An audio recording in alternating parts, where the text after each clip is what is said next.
Assalamualaikum warahmatullahi wabarakatuh. Halo semuanya, apa kabar? Semoga dalam keadaan sehat. Senang sekali bisa berjumpa dengan kalian dalam kuliah fisika dasar. Hari ini bersama saya, Ibu Deltawati. Pada kesempatan ini kita akan mempelajari tentang gerak satu dimensi. Tentunya dalam kehidupan kita sehari-hari tidak asing. Sebagai contoh, ketika kalian mengendarai motor di jalan raya. Untuk lebih jelasnya, marilah kita mempelajari bersama tentang gerak satu dimensi.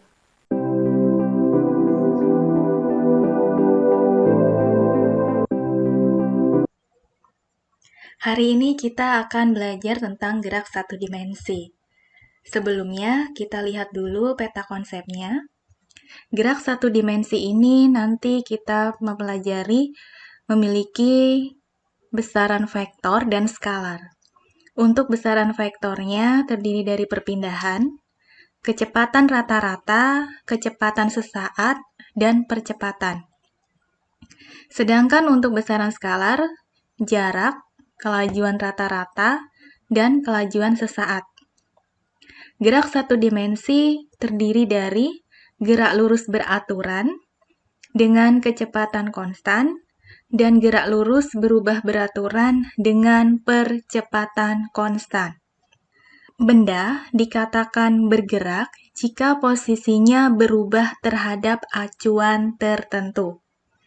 Gerak satu dimensi merupakan gerak benda di mana perubahan posisi benda hanya terjadi pada satu dimensi atau satu sumbu koordinat.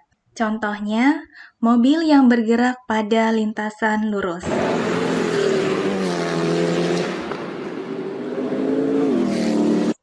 Kemudian, jarak dan perpindahan. Kita harus bisa membedakan jarak dan perpindahan. Jarak merupakan panjang lintasan sesungguhnya yang ditempuh benda. Jarak ini termasuk dalam besaran skalar, sehingga hanya mempunyai besar saja. Sedangkan perpindahan merupakan perubahan posisi akhir dan awal. Perpindahan termasuk besaran vektor, sehingga memiliki besar dan arah. Adapun perpindahan dapat dicari dengan delta X sama dengan X2 dikurangi X1, di mana delta X merupakan perpindahan satuan meter, X1 posisi awal satuan meter, X2 posisi akhir satuan meter. Untuk memudahkan kita membedakan jarak dan perpindahan, mari kita perhatikan video berikut ini. Ozdner bergerak 2 meter ke kanan, berarti jaraknya 2 meter dan perpindahannya 2 meter ke kanan. Kemudian bergerak 4 meter ke kiri, berarti jarak dari titik 0 adalah 6 meter dan perpindahan negatif 2 meter artinya ke kiri. Kemudian bergerak 3 meter ke kanan, ini berarti jarak total adalah 9 meter dan perpindahannya positif 1, artinya ke arah kanan. Mari kita lihat perhitungannya. Ozdner bergerak 2 meter ke kanan, kemudian bergerak ke kiri sejauh 4 meter, lalu bergerak 3 meter ke kanan. Berarti jaraknya 2 meter tambah 4 meter ditambah 3 meter sama dengan 9 meter. Untuk perpindahannya merupakan perubahan posisi akhir dan awal, maka Ozdner berakhir pada posisi positif 1 dan titik awal gerakan adalah 0, sehingga 1 meter dikurangi dengan 0 sama dengan positif 1 meter yang artinya 1 meter ke kanan. Contoh, perhatikan gambar berikut. Sebuah kereta bergerak dari posisi awal yang terletak di 3 km timur pusat jembatan menuju ke titik 26 km barat pusat jembatan. Jika titik acuan di pusat jembatan, tentukan perpindahan dan jarak yang ditempuh kereta. Diketahui, kita gambar ulang. Di sini dapat terlihat bahwa X1 sama dengan positif 3 km dan X2 sama dengan negatif 26 km. Ditanya perpindahan delta X dan jarak S. Jawab, perpindahan dapat kita cari dengan persamaan delta X sama dengan X2 dikurangi X1. Kita masukkan besaran yang diketahui sama dengan negatif 26 dikurangi 3 sama dengan negatif 29 km. Kemudian kita mencari jaraknya yang merupakan total lintasan dari kereta. Sehingga S sama dengan 3 ditambah 26 sama dengan 29 km. Jadi, perpindahan kereta adalah 29 km ke arah barat dan jarak tempuh sebesar 29 km. Selanjutnya, kita akan mempelajari tentang kelajuan rata-rata dan kecepatan rata-rata. Tentunya, dua besaran ini memiliki perbedaan. Untuk lebih jelasnya, perhatikan video berikut ini. Kelajuan adalah jarak yang ditempuh suatu benda setiap satuan waktunya. Kelajuan merupakan besaran skalar. Kelajuan selalu bernilai positif walaupun arahnya berlawanan. Kelajuan rata-rata adalah jarak total yang ditempuh dibagi dengan total waktu tempuh. Dapat dirumuskan VRT sama dengan S dibagi T, di mana VRT adalah kelajuan rata-rata satuan meter per sekon, S adalah jarak total dengan satuan meter, dan T adalah waktu total dengan satuan sekon. Sebagai contoh, mobil bergerak melintasi jalan raya sepanjang 1.600 meter dalam waktu 55 sekon, maka kelajuan rata-ratanya adalah 1.600 dibagi 55 sama dengan 29,1 meter per sekon. Kecepatan merupakan perpindahan tiap satuan waktu dan merupakan vektor. Misalnya, mobil bergerak ke kanan dengan 30 meter per sekon, kelajuan 30 meter per sekon, tapi kecepatannya 30 meter per sekon ke kanan. Kecepatan rata-rata. Kecepatan rata-rata adalah perpindahan dibagi dengan waktu selama perpindahan terjadi. Kecepatan rata-rata dapat dicari dengan VRT sama dengan delta X dibagi delta T, di mana VRT adalah kecepatan rata-rata satuan meter per sekon, delta X perpindahan satuan meter, dan delta T selang waktu dengan satuan sekon. Sebagai contoh, misalnya mobil bergerak dari titik A menuju B dan menuju C, melintasi dalam waktu 7 sekon, jaraknya 24 meter, maka kelajuan rata-ratanya adalah 24 meter dibagi dengan 7 sekon sama dengan 3,42 meter per sekon. Jarak tidak sama dengan perpindahan yang terjadi berarti adalah titik CA sebesar 8 meter.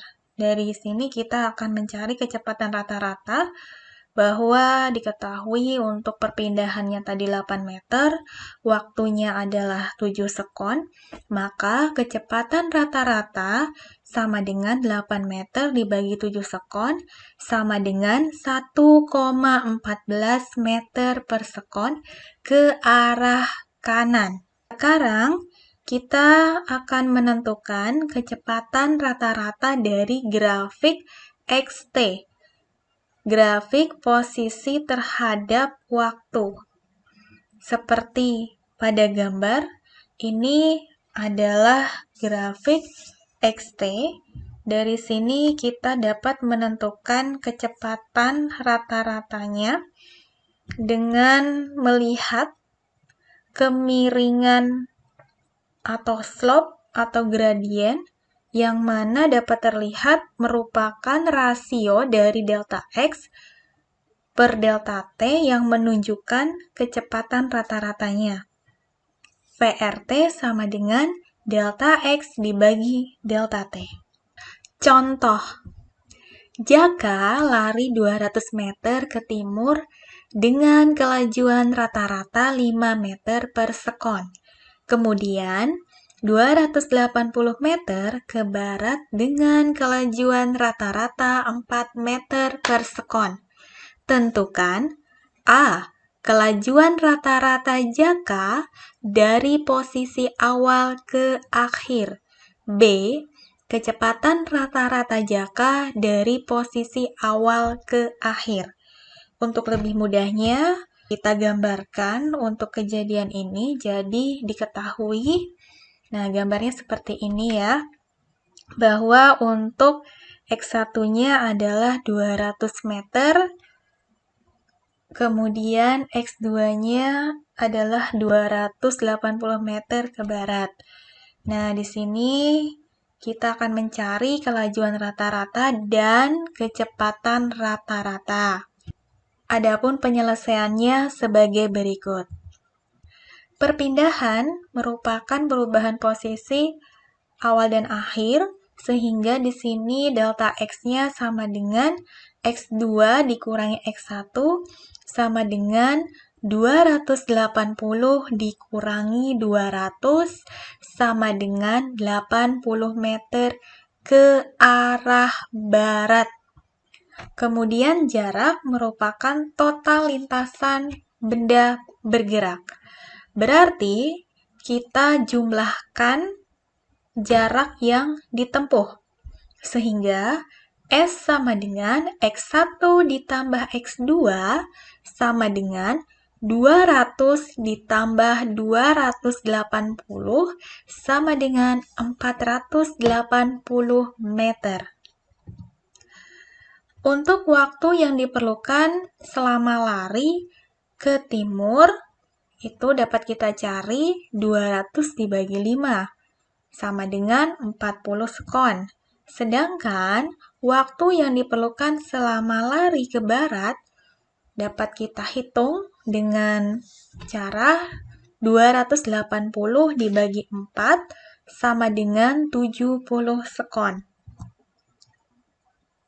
Selang waktu perjalanan dari posisi awal dan akhir kita jumlahkan, yaitu 40 ditambah 70 sama dengan 110 sekon.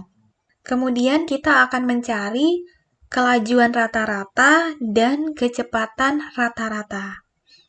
Untuk kelajuan rata-rata, VRT, kita cari dengan jarak dibagi dengan waktu. VRT sama dengan S dibagi T sama dengan 480 dibagi 110 sama dengan 4,4 meter per sekon.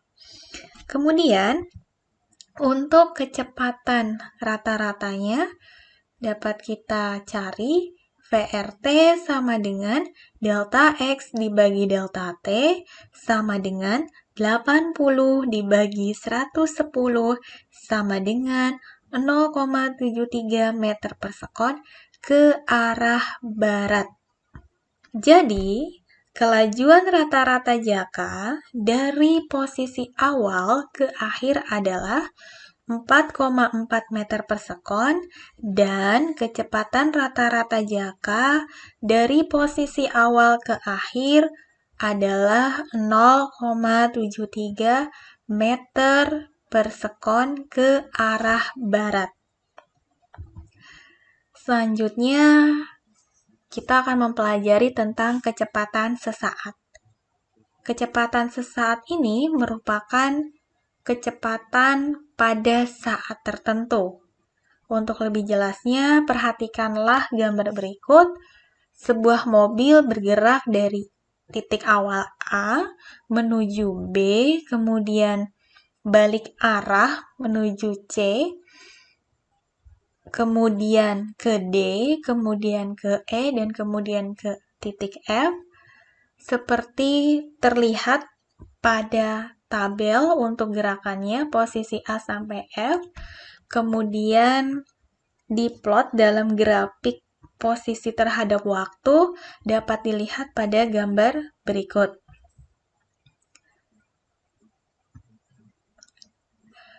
Untuk garis miring AB ini merupakan kecepatan rata-rata dari titik A ke titik B yang dapat kita cari tadi dengan menggunakan perbandingan dari delta X per delta T.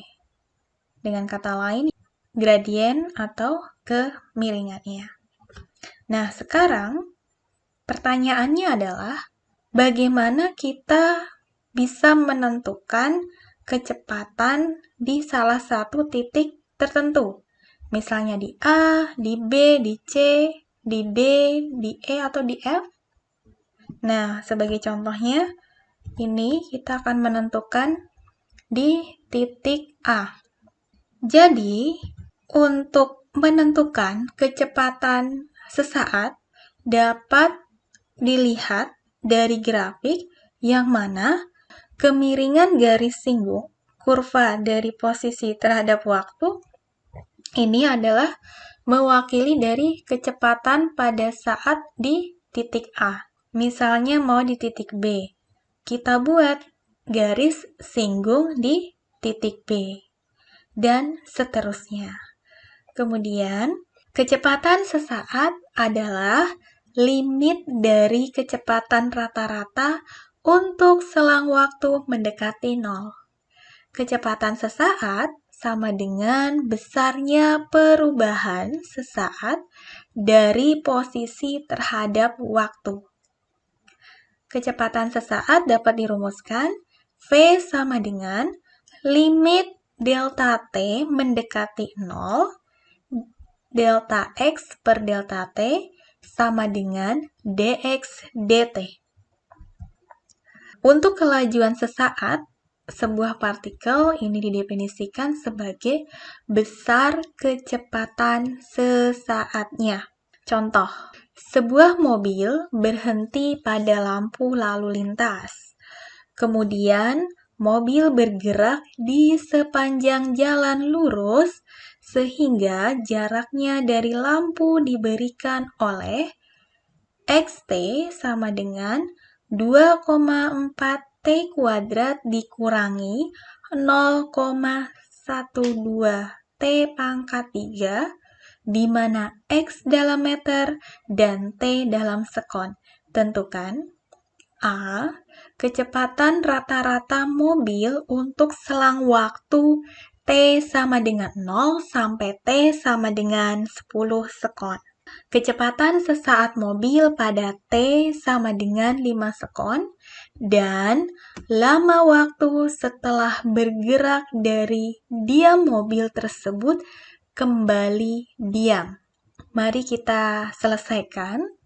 Untuk kasus ini, diketahui persamaan posisi terhadap fungsi waktu Xt sama dengan 2,4 T kuadrat dikurangi 0,12 T pangkat 3.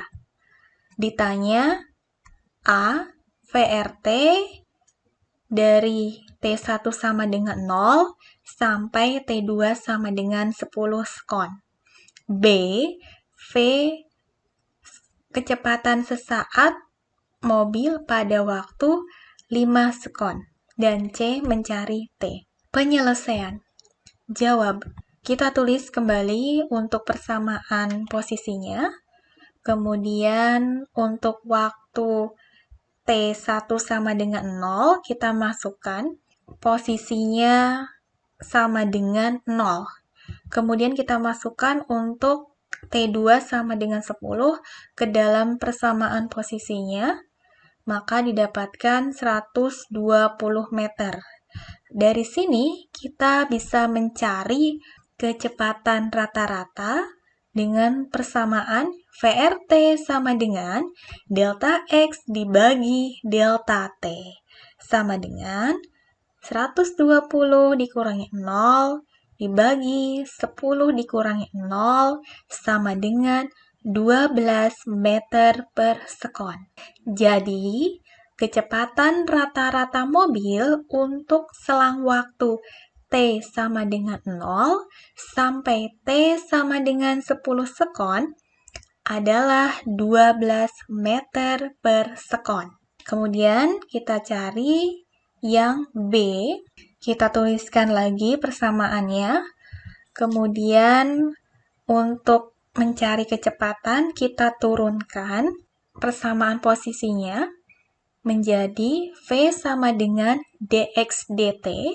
Kita masukkan X-nya, persamaan X sama dengan 2,4 T kuadrat dikurangi 0,12 T pangkat 3.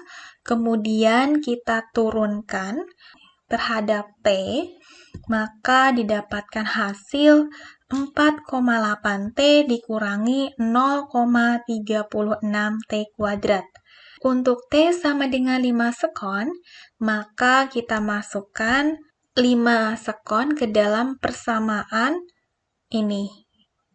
P sama dengan 4,8 T min 0,36 T kuadrat, kita masukkan 4,8 dikali 5 dikurangi 0,36 dikalikan 5 kuadrat sama dengan 24 dikurangi 9 sama dengan 15 meter per sekon.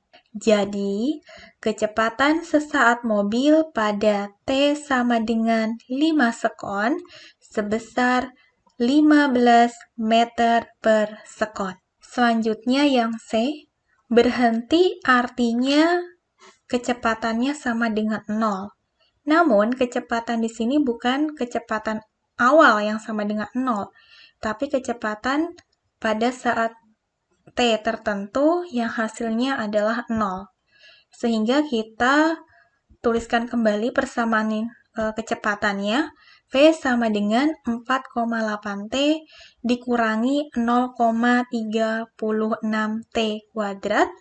Kemudian berhenti berarti V sama dengan 0, kita masukkan 0 ke dalam persamaan ini, kemudian kita dapatkan hasil T sama dengan 13,3 sekon. Jadi, lama waktu setelah bergerak dari diam, mobil tersebut kembali diam adalah 13,3 sekon. Gerak lurus beraturan. Gerak lurus beraturan ini merupakan gerak suatu benda yang berada pada lintasan lurus dengan kecepatan tetap. Nah, sekarang kita lihat grafiknya. Untuk grafik kecepatan terhadap waktu, gambarnya adalah sebagai berikut. Dari sini dapat terlihat bahwa pada gerak lurus beraturan, kecepatannya konstan. Kita bisa mencari posisi akhir dengan persamaan X2 sama dengan X1 ditambah V kali delta T. Kemudian untuk grafik posisi terhadap waktu dapat dilihat bahwa merupakan garis miring, di mana kemiringan garis ini mewakili gerakan adalah konstan dan sama dengan besar kecepatan V sama dengan delta X dibagi delta T sama dengan X2 min X1 dibagi T2 min T1. Contoh, Firman sedang mempelajari biomekanik tubuh manusia. Firman menentukan kecepatan subjek eksperimen ketika Andi berlari sepanjang garis lurus dengan kecepatan konstan, dengan kecepatan tetap. Firman memulai stopwatch pada saat Andi melewati suatu titik tertentu dan menghentikannya setelah Andi melewati titik lain yang berjarak 30 meter. Interval waktu yang ditunjukkan pada stopwatch adalah 5 sekon. Tentukan kecepatan Andi berlari. Diketahui, kita lihat bahwa pada posisi awal X1 sama dengan 0, kemudian X2-nya sama dengan 30 meter, dan delta T-nya adalah 5 sekon. Dari sini kita bisa menentukan kecepatan Andi berlari dengan menggunakan persamaan gerak lurus beraturan. Mengapa kita menggunakan persamaan itu? Karena pada soal diketahui dengan kecepatan konstan, sehingga V sama dengan delta X dibagi delta T sama dengan X2 dikurangi X1 dibagi delta T sama dengan 30 dikurangi 0 dibagi 5 sama dengan 6 meter per sekon.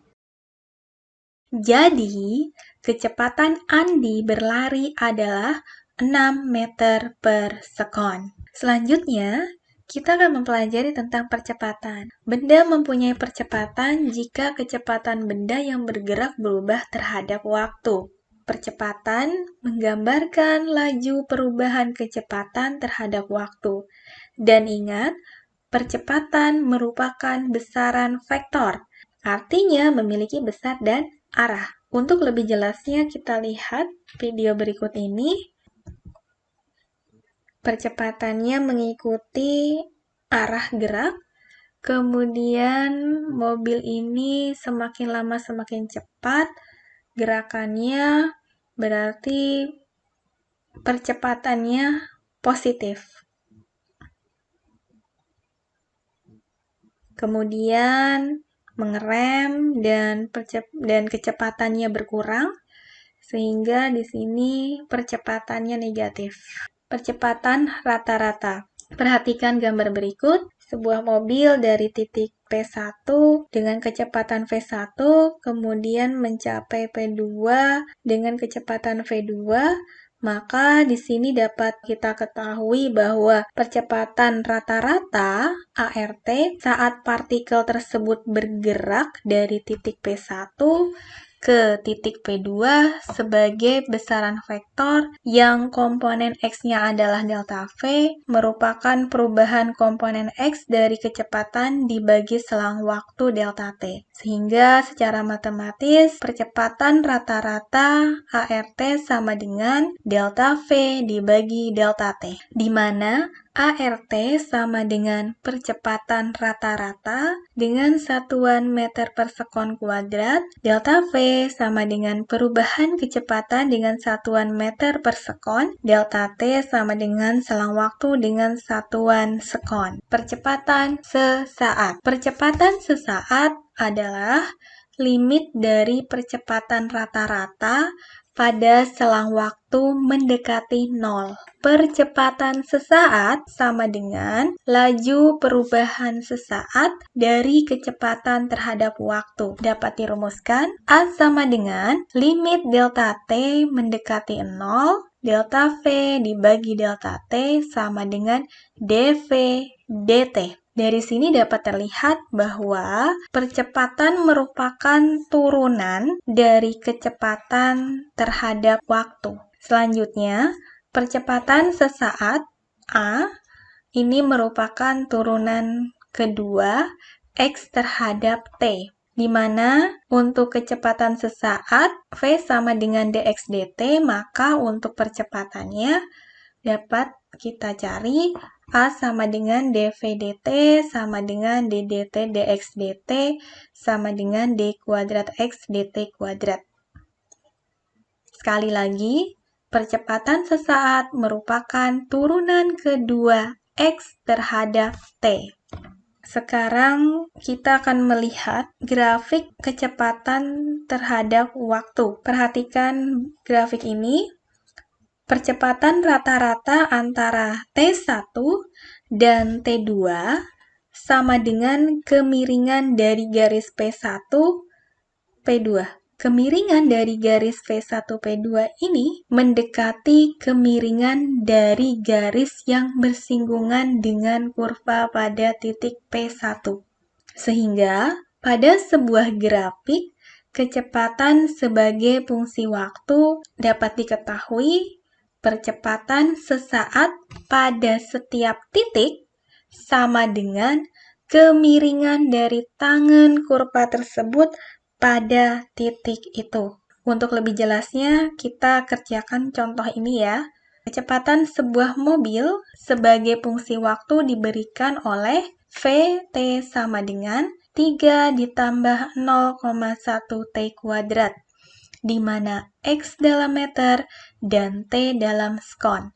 Tentukan A, percepatan rata-rata untuk selang waktu T sama dengan 0 sampai T sama dengan 5 sekon.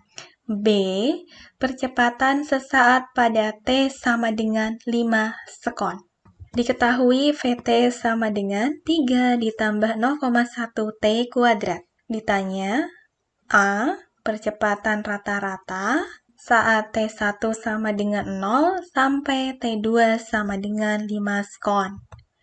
B, percepatan sesaat pada T sama dengan 5 sekon. Jawab, kita tulis persamaan kecepatannya.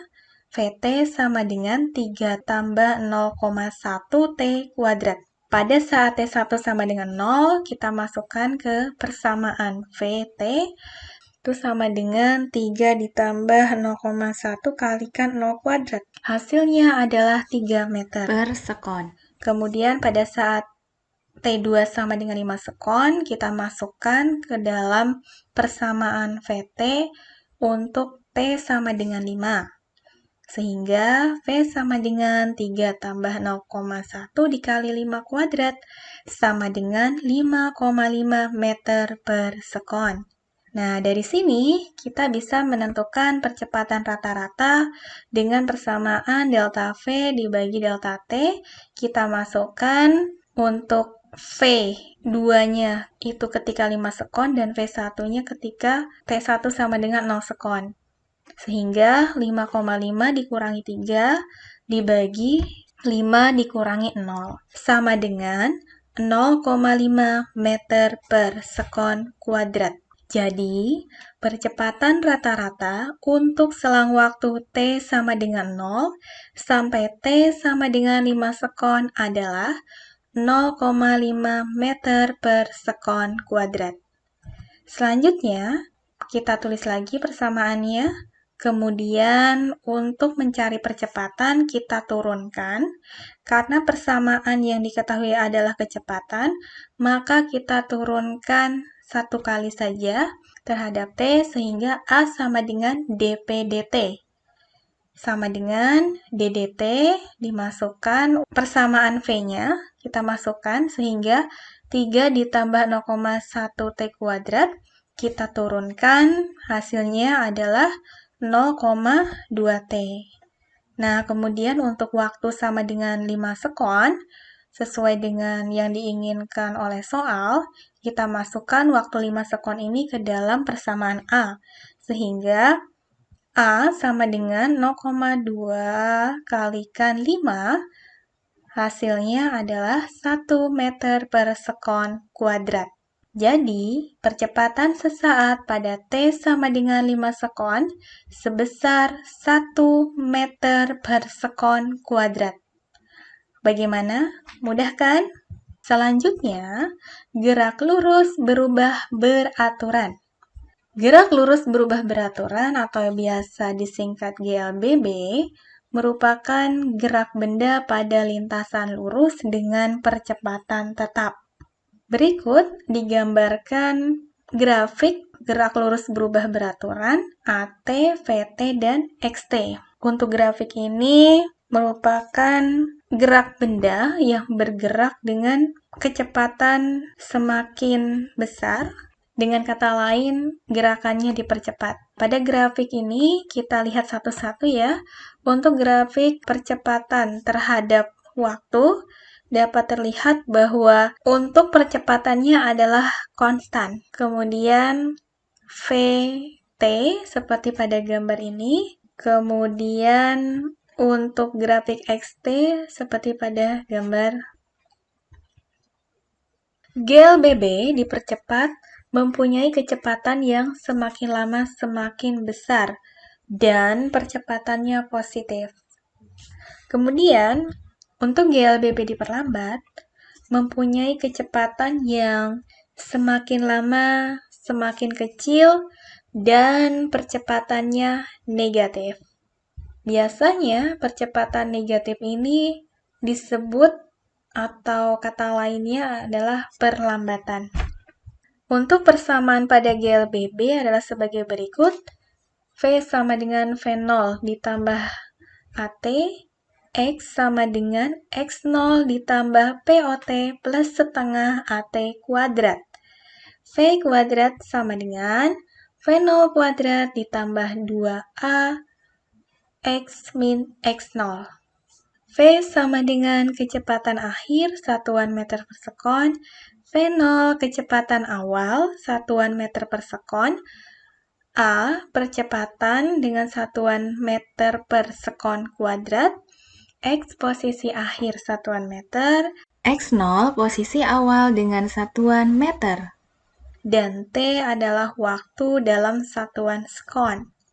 Contoh, sebuah mobil berhenti sejenak pada pintu masuk jalan tol, menunggu celah di dalam kemacetan. Pengemudi melihat ada sedikit celah antara mobil gerbong dengan truk kontainer dan bergerak dengan percepatan konstan. Mobil mulai dari diam, bergerak dalam garis lurus, dan mempunyai kecepatan 20 meter per sekon ketika mencapai ujung dari 120 meter pintu masuk. Tentukan A. Percepatan mobil, B. Lama waktu yang dibutuhkan mobil untuk menempuh seluruh panjang pintu masuk. Nah, diketahui P sama dengan 20 meter per sekon, X dikurangi X0 sama dengan 120 meter.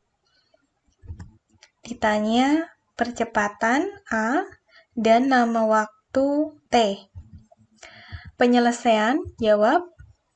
Kita gunakan rumus sesuai dengan yang diketahui. Untuk rumus yang digunakan pada GLBB adalah ini. Penyelesaiannya kita lanjutkan. Untuk kasus ini, kita bisa menggunakan persamaan ini, yaitu V kuadrat sama dengan V0 kuadrat ditambah 2A X min X0. Kita masukkan sesuai dengan yang diketahui menjadi 20 kuadrat sama dengan 0 kuadrat ditambah 2 dikalikan A dikalikan 120. Menghasilkan 400 sama dengan 240A, sehingga A sama dengan 1,67 meter per sekon kuadrat. Jadi, percepatan mobil adalah 1,67 meter per sekon kuadrat. Sekarang yang B, kita gunakan persamaan yang ini, V sama dengan V0 ditambah AT. Kita masukkan 20 sama dengan 0 ditambah 1,67T, sehingga didapatkan T sama dengan 12 sekon. Jadi, lama waktu yang dibutuhkan mobil untuk menempuh seluruh panjang pintu masuk adalah 12 sekon. Selanjutnya, kita akan mempelajari salah satu gerak lurus berubah beraturan, yaitu adalah gerak jatuh bebas. Untuk lebih jelasnya, perhatikan video berikut, bahwa di sini ada percobaan yang mana menggantungkan bola dan bulu. Seperti kita ketahui bahwa massa bola lebih besar daripada massa bulu, walaupun bulunya jumlahnya 5 pada video ini. Nah, nanti percobaannya adalah kedua benda ini akan dilepaskan artinya tidak ada kecepatan awal. Coba ya, kalian perhatikan apa yang terjadi.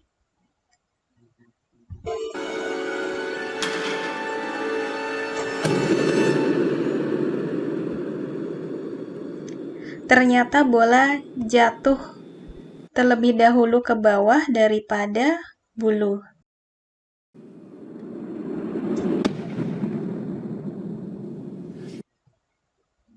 Nah, sekarang kedua benda tersebut akan dijatuhkan di ruang hampa udara.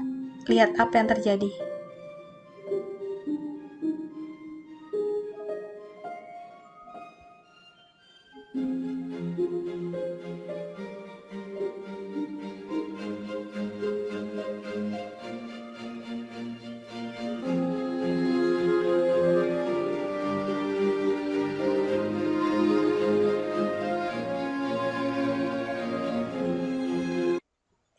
Menakjubkan ya, ternyata bola dan bulu jatuh bersamaan pada ruang hampa udara.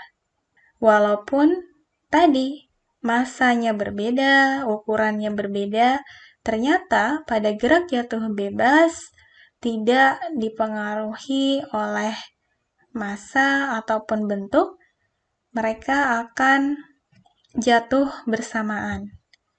Jadi, jika pengaruh gesekan udara diabaikan, semua benda yang jatuh dari tempat tertentu akan mempunyai percepatan ke bawah yang sama dan tidak bergantung dengan ukuran atau beratnya. Gerak ini disebut dengan gerak jatuh bebas. Adapun percepatan konstan untuk benda jatuh bebas disebut percepatan akibat gravitasi dan besarnya dilambangkan dengan G. Dan perlu diingat, untuk percepatan gravitasi ini tergantung dari tempatnya. Maksudnya adalah ketika percobaan ini dilakukan di bumi, berarti percepatan gravitasi yang digunakan adalah percepatan gravitasi di bumi. Namun ketika percobaannya di bulan, berarti percepatan gravitasinya mengikuti percepatan gravitasi di bulan. Sudah jelas ya? Untuk rumus yang berlaku sama dengan rumus pada gerak lurus berubah beraturan, hanya saja bedanya untuk percepatannya adalah G dan kecepatan awal benda pada gerak jatuh bebas adalah 0. Untuk lebih jelasnya terkait dengan gerak jatuh bebas, mari kita selesaikan soal ini. Sebuah batu bata jatuh dengan kecepatan awal 0 dari atap sebuah bangunan. Batu bata mencapai permukaan tanah dalam waktu 2,5 sekon. Jika hambatan udara diabaikan, sehingga batu bata dalam keadaan jatuh bebas. Tentukan tinggi bangunan tersebut dan kecepatan batu bata sesaat sebelum mencapai permukaan tanah. Dari soal ini dapat terlihat bahwa merupakan fenomena gerak jatuh bebas. Dan perlu diketahui bahwa untuk gerak jatuh bebas, kecepatan awalnya adalah 0 dan percepatannya adalah percepatan gravitasi. Sedangkan rumus yang digunakan merupakan rumus gerak lurus berubah beraturan. Pada kasus ini, gerakannya adalah vertikal. Jadi gerak satu dimensi itu tidak hanya untuk gerak horizontal saja, tapi juga untuk gerak yang vertikal, yaitu sesuai dengan sumbu Y. Oleh karena itu, untuk rumus pada gerak lurus berubah beraturan, X diganti dengan Y, dan A diganti dengan G, dan kecepatan awalnya adalah 0. Mari untuk lebih jelasnya kita selesaikan bersama-sama saja ya. Diketahui, T sama dengan 2,5 sekon, G sama dengan 9,8 meter per sekon kuadrat, ditanya Y dan V. Nah, untuk penyelesaiannya kita menggunakan persamaan pada gerak lurus berubah beraturan. Untuk kasus ini kita bisa menggunakan rumus Y dikurangi Y0 sama dengan VOYT ditambah setengah AYT kuadrat. Di mana Y0-nya itu sama dengan 0, karena acuannya adalah tanah. Kemudian untuk VOY-nya adalah 0, karena tanpa kecepatan awal pada gerak jatuh bebas, dan G adalah percepatan gravitasi. Berarti Y dikurangi 0 sama dengan 0 dikalikan T ditambah setengah GT kuadrat. Selanjutnya kita masukkan sesuai dengan besaran yang diketahui. Y sama dengan setengah dikali 9,8 dikalikan 2,5 kuadrat. Maka didapatkan hasil Y sama dengan 30,624 meter. Kemudian kita akan mencari kecepatannya. Kecepatannya kita tulis VY sama dengan VOY ditambah AYT. Maka didapatkan hasil berikut. VY sama dengan 0 ditambah GT sama dengan 0 ditambah 9,8 kali 2,5 didapatkan hasil 24,5 meter per sekon. Jadi, tinggi bangunan tersebut 30,624 meter dan kecepatan batu bata sesaat sebelum mencapai permukaan tanah sebesar 24,5 meter per sekon.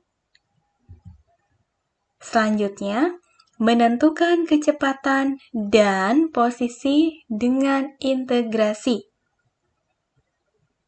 Jika T1 sama dengan 0 dan T2 adalah setiap waktu sesudahnya, T, X0 dan V0 berturut-turut adalah posisi dan kecepatan pada waktu T sama dengan 0, maka kita bisa menentukan kecepatan dan posisi dengan integrasi V sama dengan V0 ditambah integral dari A dt dari batas bawah 0 sampai T, dan untuk posisinya X sama dengan X0 ditambah integral dari V dt dari batas 0 sampai T. Untuk lebih jelasnya kita lihat penyelesaian soal berikut. Percepatan sebuah motor diberikan oleh A, T sama dengan 1,50 T min 0,12 T kuadrat, di mana A dalam meter per sekon kuadrat dan T dalam sekon. Sepeda motor dalam keadaan diam di titik asal pada waktu T sama dengan 0. Tentukan A, posisi dan kecepatan sebagai fungsi waktu, B, kecepatan maksimum yang dicapai. Saya yakin kalian sudah ada gambaran ya untuk menyelesaikan soal ini. Ini ada persamaan percepatan terhadap fungsi waktu. Yang ditanyakan adalah posisi dan kecepatan. Berarti dari A untuk mencari posisi, untuk mencari kecepatan harus diintegrasikan.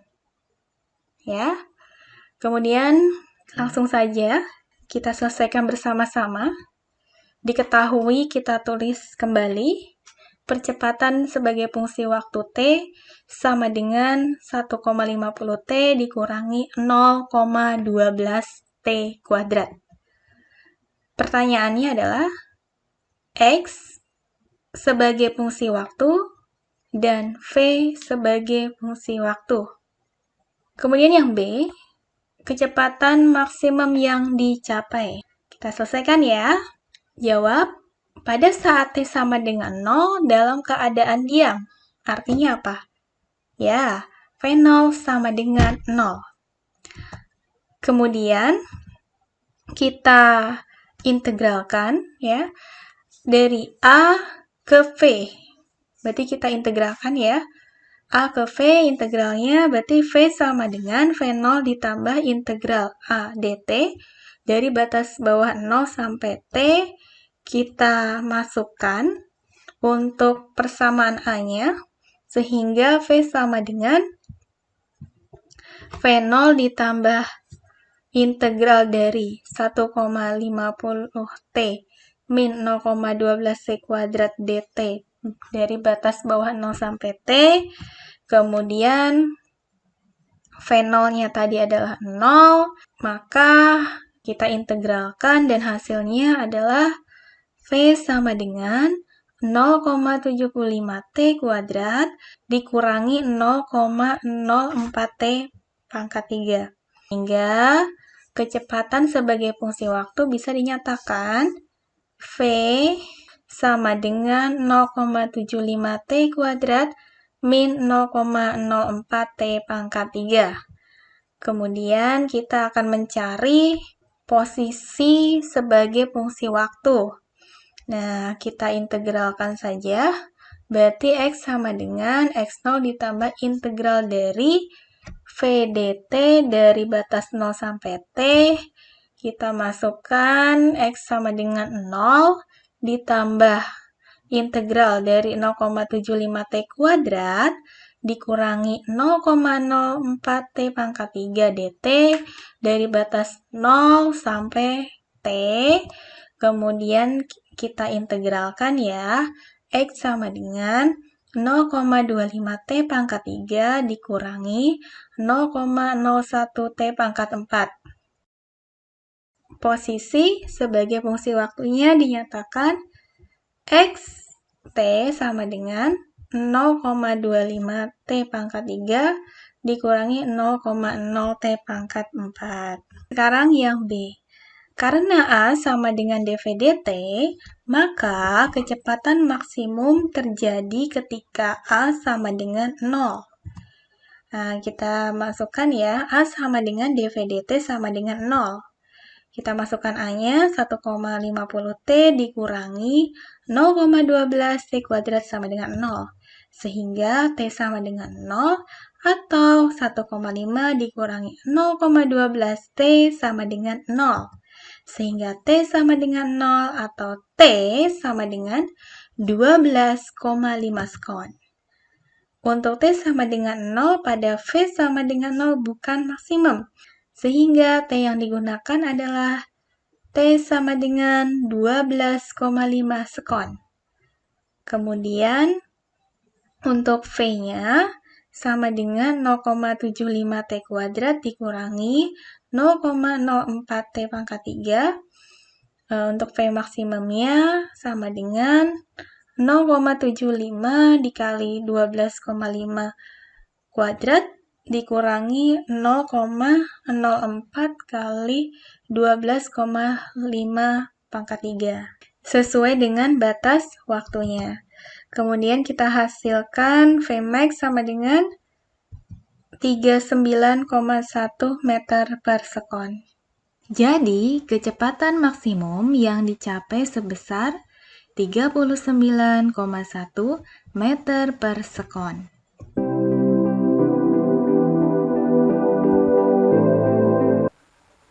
Setelah kita mempelajari gerak satu dimensi, tentunya kalian sudah paham ya. Selanjutnya, nanti kalian coba mengerjakan evaluasi mandiri yang ada di blok pembelajaran fisika dasar. Oke, untuk hari ini cukup sekian. Semoga apa yang kita pelajari bermanfaat. Salam sehat untuk kita semua. Sampai jumpa. Wassalamualaikum warahmatullahi wabarakatuh.